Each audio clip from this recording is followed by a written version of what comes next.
Janet V. Denhart, Robert B. Denhart, University of Southern California. The new service revisited. 15 years ago, Janet and Robert Denhart introduced a set of norms and practice they called the new public service.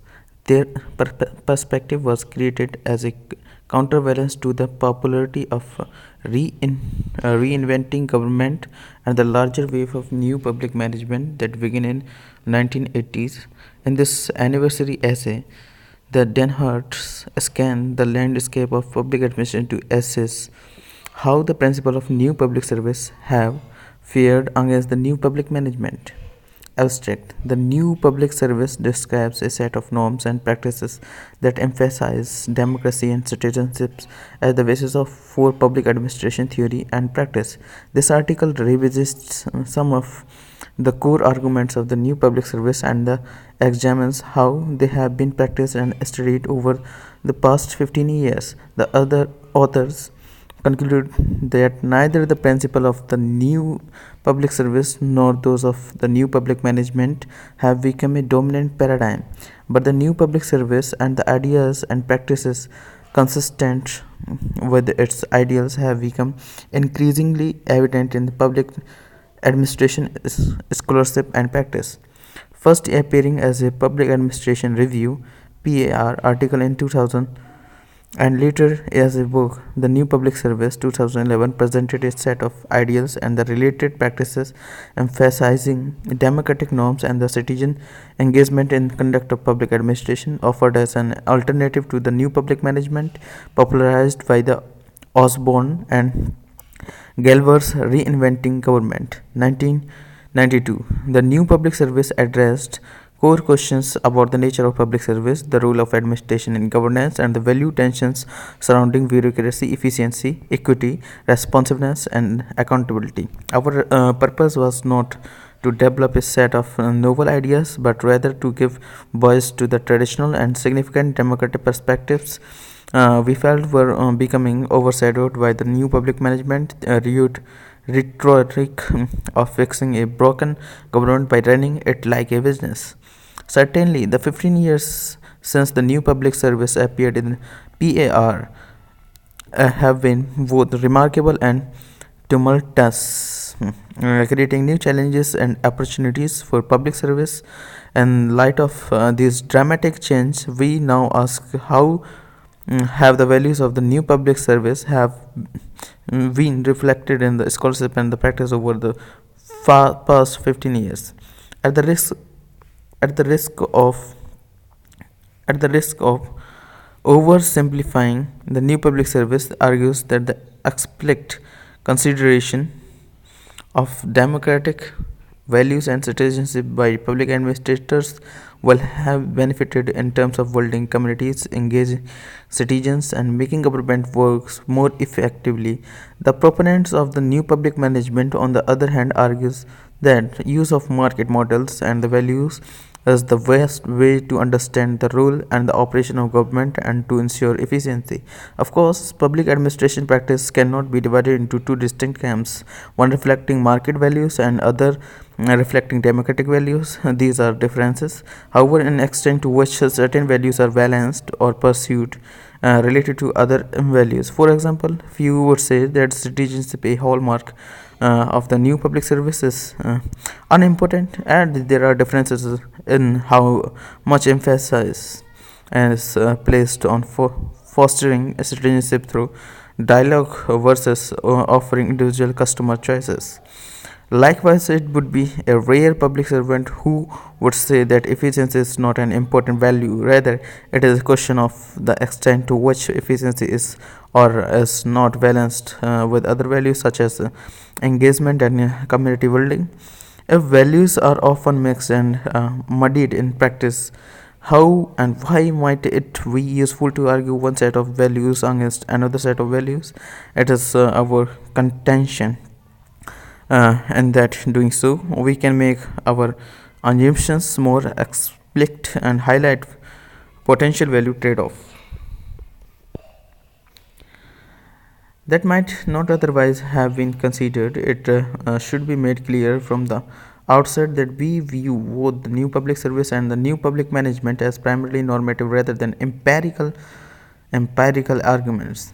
While research can support and informs normative arguments, it cannot entirely resolve them. Accordingly, this article does not claim that the values of the new public service have won over values of new public management or vice versa. Instead, we summarize the research on the pursuit of new public service values and review the benefits of these approaches. We then ask how does this research strengthen or weaken the normative arguments for new public service values? Certainly, a great deal of important work have been published that address the key questions raised by the new public service. This research has moved the discussion forward, outward, and beyond the consider new conceptual frameworks and issues. Consider, for example, works that have built on the foundations laid by the new public service, including Zimmering 2008 on the importance of the cross-boundary cooperations, Novachi and Mergel 2010 on the necessity for administrators to view governance in terms of the networks that present opportunities for citizen participation. Measure 2011 on the ways in which Dutch citizens have used online services. Terry 2005 on the weakening of administrative institutions. Fung 2013 on the importance of transparency. Nalbandan 2008 on the highlighted need for citizen engagement in increasing complex local governance context, and Durant and Ali 2010 on continuing citizen entrenchment despite administrative reforms. These are but few examples of wealth of critical analysis that continues to test and add to the tenets of the new public service. On the way to evaluate the impact of the new public services by looking at its presence in the academic literature, as Bryson, Crosby, and the Bloomberg note. While there are several value-based frameworks that emphasize citizenship and democracy, Boyd 2005, Wasman 2007, Osborne 2010, Stoker 2006. The new public service certainly appears to be the leading contender. 2014 452. This growing body of the literature does not necessarily mean, however, that the new public management has not retained much of its hold over the day-to-day work of public administration practitioners. Certainly, the new public management has had a significant and often positive effect on government practice. While it may not have lived up to the expectation of those who argued that it would fix the problems of government, it marks on the public sector remains clearly visible and valuable.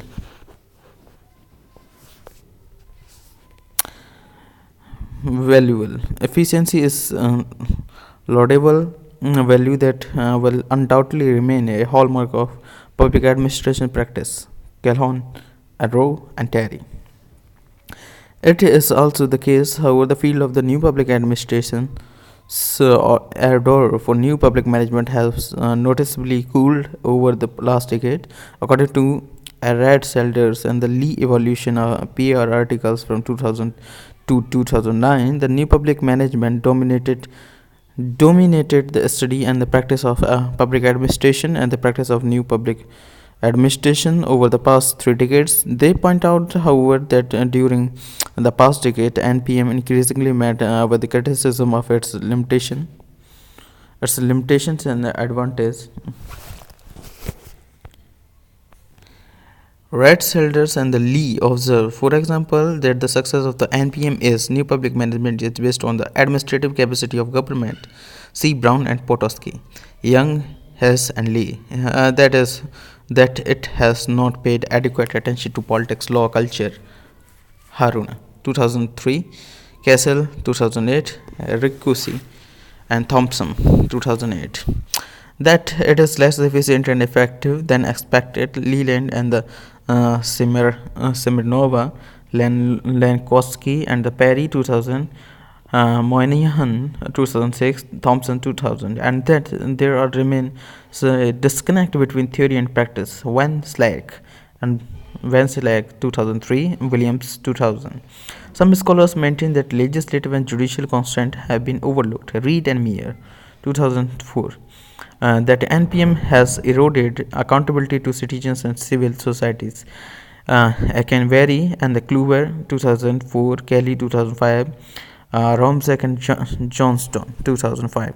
This article demonstrates that in addition to its impact in the academic literature, there is also increasing evidence that the values and the norms advanced by the new public service are being played out in practice. It appears that dominance of the new public management that we found in 2000 may not be pronounced in 2014 as Barrison, Cropsey, Bloomsburg.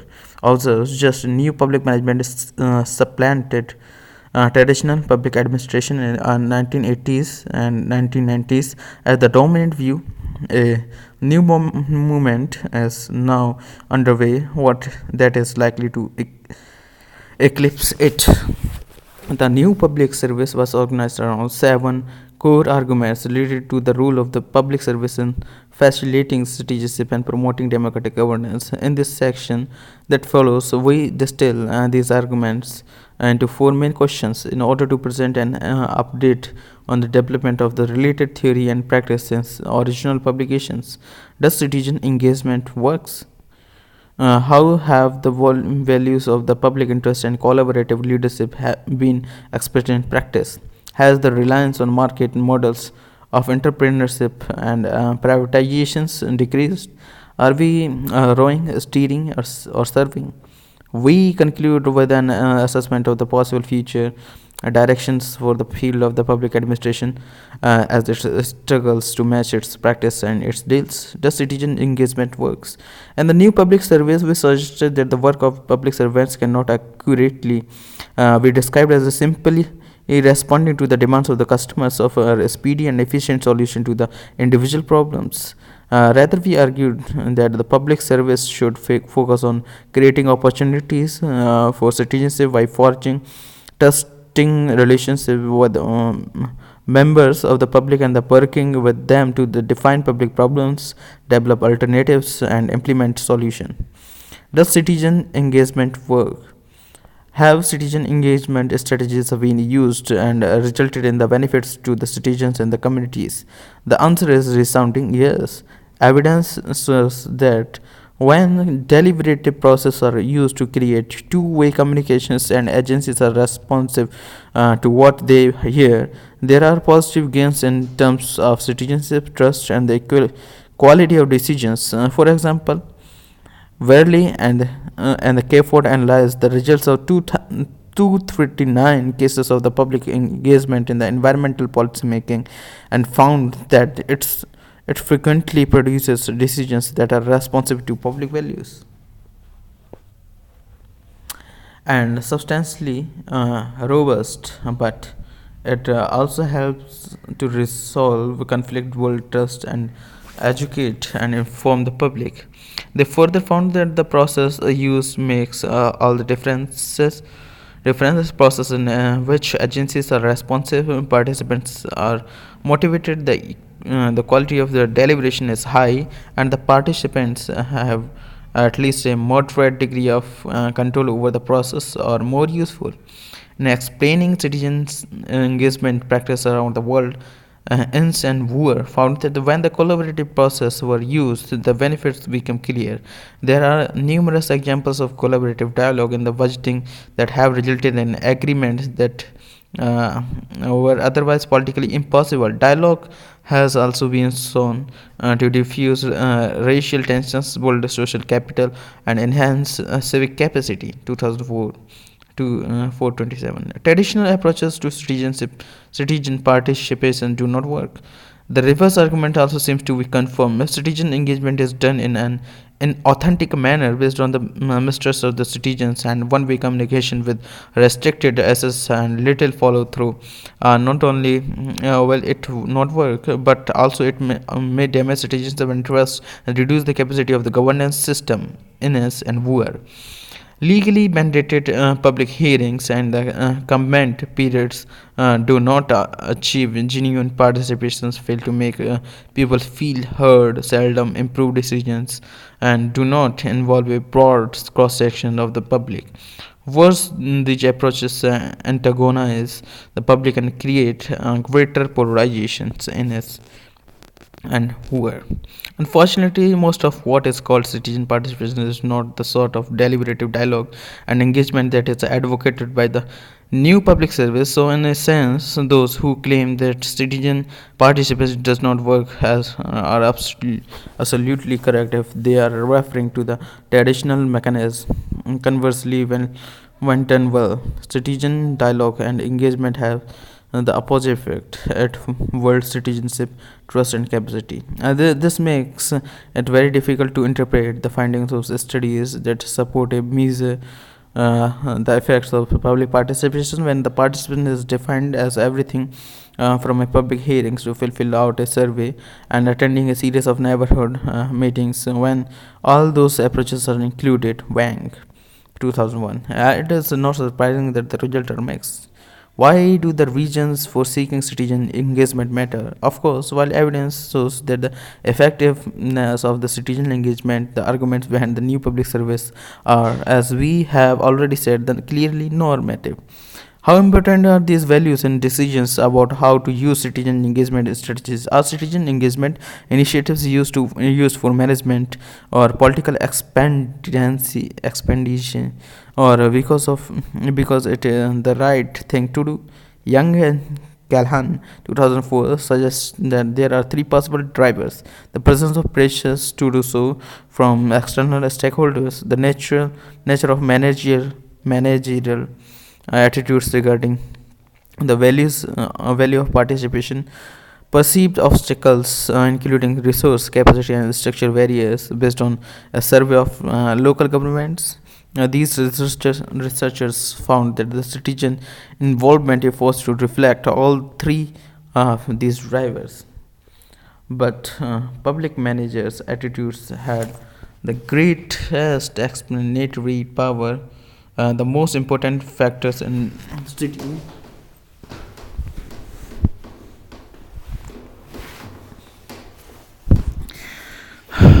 citizen involvement decision is the attitude public managers hold toward the value of participation. On the other hand, when public participation is done grudgingly or as a marginal addition, the most that can be hoped for it that they do no harm. Berrien, Valley, and K4 2002 75. Kersey, Young, and Pandey looked at data from the National Administrative Studies Project and found that the manager's public service motivation and the perceived commitment to citizen participation affects managerial attitudes toward the participation in both direct and indirect ways.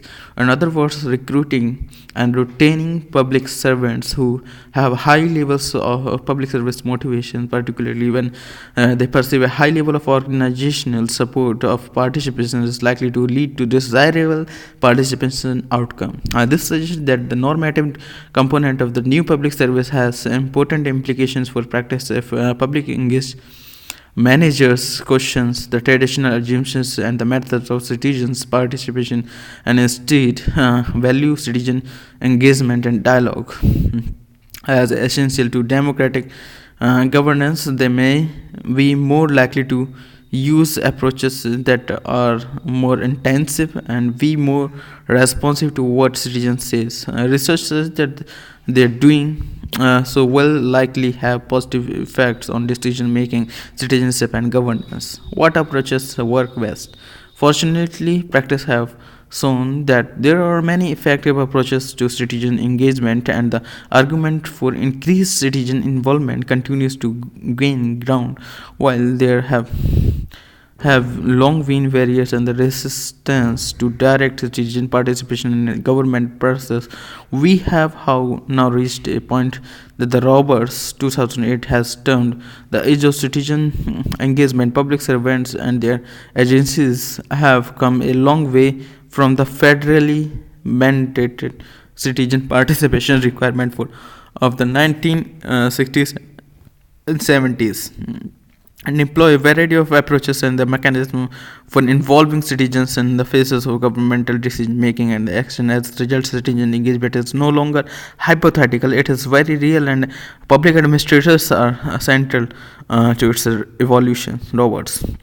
In the 2010 International City Country Management Association's ICMA white paper titled Connected Communities, a wide variety of successful approaches to citizen engagement were documented. Swara and Denhart. The authors found that the governments at all levels are becoming increasingly creative in their attempts to develop dialogue and to interact with citizens. A few examples of these approaches provide a glimpse of the method being used to authentically involve citizens in policy making and resource allocation decisions. For example, surveys are used to solicit citizen opinions and ideas on budgets and to evaluate programs and gauge preferences on the type of the engagement activities citizens prefer. Glaser, Eager, and Parker. The surveys in the 1980s were generally neither representative nor systematic. Since that time, survey techniques have become much more sophisticated, and when used sequentially or in combination with other tools, a survey is an effective method for engaging Citizen surveys have been used to set budget priorities, gauge support, and the dissatisfaction with the programs or service, and obtain ideas about the type of citizen engagement activities citizens prefer. Glaser, Eager, and the Parker 2006. The deliberative polling process developed at Stanford University uses a stage process, including the vote survey and the facilitated dialogue. Online technologies and social media have transformed citizen engagement and created new levels of transparency in the last decade. In 2011, the United States and the 7 other governments, United Kingdom, Brazil, Indonesia, Mexico, Norway, Philippines, and South Africa, initiated open government partnership programs to provide the citizens with access to government data that had not been readily accessed previously. In the United States, President Barack Obama's commitment to open government ushered in a new era of citizen access through the internet.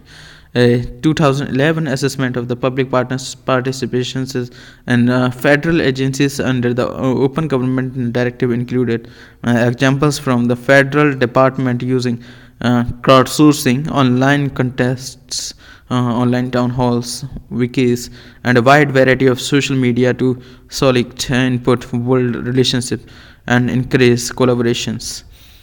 Leckensmeyer, Goldman, and the Stern. Technology and the social media are being used at the state and the local government levels as well. Navachi and the Margil highlighted best practices, including a program called the Virginia Idea Forum, through which citizens summit discuss and the collaborative on the ideas for improvement at the local level. Breyer 2010 points to a program called Manor Labs in Manor, Texas, so where citizens are awarded points called Innovox for submitting ideas. Wikis are being used to create virtual charters as in the Sam Joss planning process. Navachi and the Merkel. Technology has been used to facilitate large-scale dialogue as well, such as after the September 11 terrorist attack, Civil Alliance 2002. While technology has played an important role, there has also been success in using small groups and face-to-face interaction, such as in Delray Beach, Florida, where citizens talked about the sustainability and the budget issues, and in Alachua County in the same state, where small groups worked on an interactive budget simulation to help establish priorities in citizen academics, such as Redwood City, California. Citizens meet with city officials, and attendance has remained high over time. The Montgomery, OU, and the Citizens Learning Academy uses simulations and hands-on learning and an understanding of trade-offs in the policy decisions related to Texas economic development and other issues. Finally, citizen engagement approaches based on the arts are being employed to attract people who might not typically be involved in civic activities, express ideas that they find difficult to communicate. A wide variety of tools can be used to create these kinds of opportunities, including art, dance, and theater, and the storytelling goal work. And short citizen engagement, which does not rely on traditional legally mandated participation mechanism and instead embraces authentic dialogue, have been shown in to produce positive effects on the decision making, citizenship, and governance. Citizen engagement has become increasingly important in governance at all levels, providing significant and growing counterpoints to models based on uh, slowly on the customer service and market. How have the values of the public interest and collaborative leadership been expressed in practice? Advocates of the new public management claim that the public interest is neither irrelevant or non-existence, favoring instead a reliance on individual choice as it is excited in a market. The aggregation of individual choice based on self-interest was assumed to be the best means to determine and achieve policy objectives. Public servants were encouraged to act as entrepreneurs and to take action to ensure market-like efficiency. In the new public service, on the other hand, the search for a shared view of the public interest is based on an open, inclusive, and informed discussion of values. Over the last decade, the ideal of the public interest defined by the Perry and the Weiss as an individual's predispositions to respond to motives primarily or unequally and public institutions and organizations 1990 has been explored in a variety of ways. It has been found, for example, that citizens trust and confidence in government are built on the perceptions that the government policies is focused on the public interest. Research by Glaser and the Parker and the Peter Patton 2001, Glacier, Denhart, and the Hamilton supports this contention when government agencies visibly concentrate their efforts on increasing the well-being of the community and the public interest, citizen trust, and the willingness to pay the civic investments increase. The public interest is also important in understanding what draws the individuals to public service and the motives for them to perform effectively over time. In 1996, Paris stated that there are four dimensions to measuring public servant service: motivation, attractions to policy making, a commitment to the public interest, compassion, and the self-sacrifice. This framework served as a catalyst for extensive subsequent research. In 2010, Perry, Hodden and Weiss reviewed 20 years of research and concluded that while there have been methodological and the other issues where was general support for the idea of the public service motivation lead people to choose public service work, and that is positively related to the performance. The public interest and the public choice. Advocates of the new public service contended that the concept of the new public interest is central to the public administration and related work. Ironically, every early public choice theorist actually seemed to agree with the new public service on this point. This public choice theorists were much more resistant to diminishing the role of the public interest in the arrangements involving privatizations and the co-production. For example, Ostrom, Tabot, Warren stated in 1961 that cooperative arguments work when They produce a greater returns to all parties confirmed if the appropriate set of the public interest is adequately represented among the negotiators. 1961 8 through 3 emphasized it. And the review of Vincent Ostrom, work by the Michael McGuinness and the Eleanor Ostrom, the authors observes that the close association between the Vincent Vincent Ostrom and the public notices ironic given his strong critique. Public choice theory brings to the study of politics a relentless focus on the importance of the efficiency in the public policy. In the polyscientific order, individuals or communities might decide for whatever regions to sacrifice efficiency for the pursuit of other goals such as accountability, fairness, or physical sustainability.